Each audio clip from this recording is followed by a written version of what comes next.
All right, ladies and gentlemen, welcome back to the channel. Today we're back talking Minnesota Vikings. Basically, the trade deadline is less than a week away. And while myself included, a lot of Vikings fans want the Vikings to get Odell Beckham Jr., it really is looking like he's going to be signing with the Buffalo Bills. Or if he doesn't sign with the Buffalo Bills, it looks like he's going to be joined in the Kansas City Chiefs. Now, Justin Jefferson is a top wideout in the league. And the way I see it, coming off a bye week, the Vikings are currently 5-1.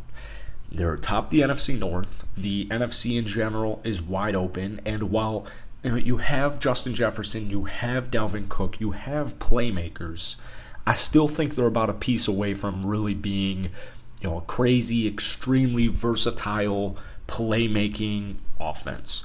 Kirk has yet to have a game over 300 passing yards, and you have Dalvin Cook, you have Justin Jefferson, and you have a fully capable QB in Kirk Cousins. I just think they need to make some type of move as far as the receiving corps goes. I love Adam Thielen, and I know that Father Time isn't quite here yet, but I just think getting another playmaker would truly be, I think it would be the difference maker. So today we're talking about actually former 5th pick overall, Corey Davis. Now the reason I'm making this video is because Corey Davis is currently on the New York Jets. Now, the Jets are actually having a phenomenal season, okay?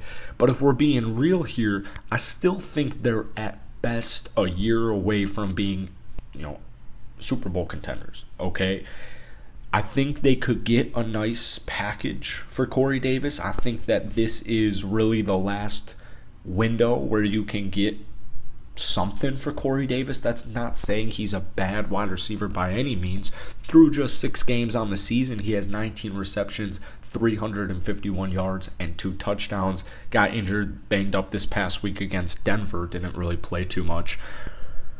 Corey Davis this season is averaging 18.5 yards per reception. And I think that the asking price would be low enough. He's he's currently in his 2nd year here with the New York Jets. At 27 years old in his prime, I think he's just slightly outside of their window. Just slightly outside of their window. Now, Corey's had a solid NFL career.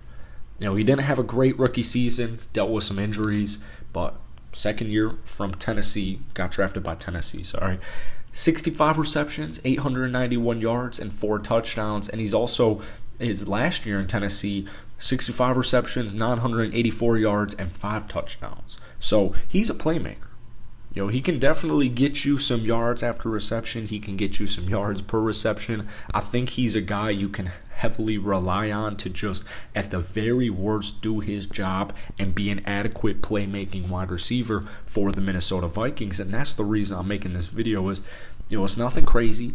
It's not a crazy asking price. You don't have to break the bank. You don't have to break up the core. You don't have to break up, any type, you don't have to give up a huge bundle. You don't have to give up King's ransom for Corey Davis right now. Just the way that the Jets are, I guess currently, that sounds a little doggy, but hopefully you get my point here. It's just a little outside of their window, all right? And with 18.5 yards per reception for Corey on the season, I think he's that versatile X factor that Minnesota is looking for.